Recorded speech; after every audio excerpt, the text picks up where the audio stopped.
In today's video, I'm going to teach you how to change your year-end date in QuickBooks Online. This is a crucial task for any business owner or accountant who needs to ensure that financial records are properly aligned with the fiscal year. Changing the year-end date can help in preparing the financial statements and tax returns more accurately. So let's dive into the process step by step to make it easy for you.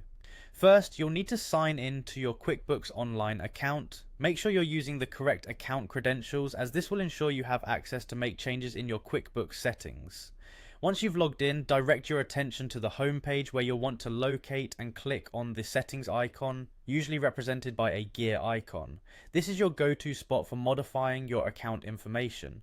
After clicking on the settings icon, a drop-down menu will appear. From this menu, you need to select the option that says Account and Settings.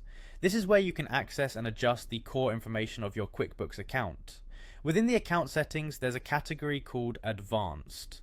Navigate over to the Advanced section with a simple click. Once you're in the Advanced settings, look for the section labeled Accounting.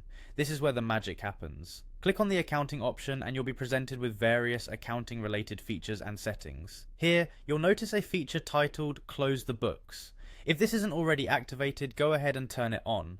Enabling this feature is essential for setting your financial record keeping practices and closing off a fiscal period. With Close the Books activated, you're now able to choose your closing date. Selecting a new closing date effectively sets your desired year-end date in QuickBooks. It's important to choose a date that corresponds with your financial year-end so that your reports and records accurately reflect your business's fiscal year.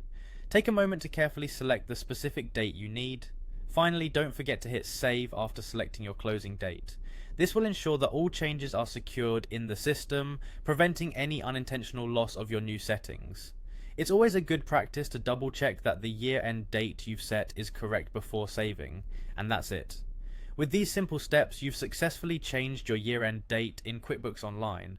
By aligning your financial year-end with your accounting practices, you're setting your business up for clearer and more organized financial reporting. Thanks for watching, and I hope this tutorial helps streamline your accounting process.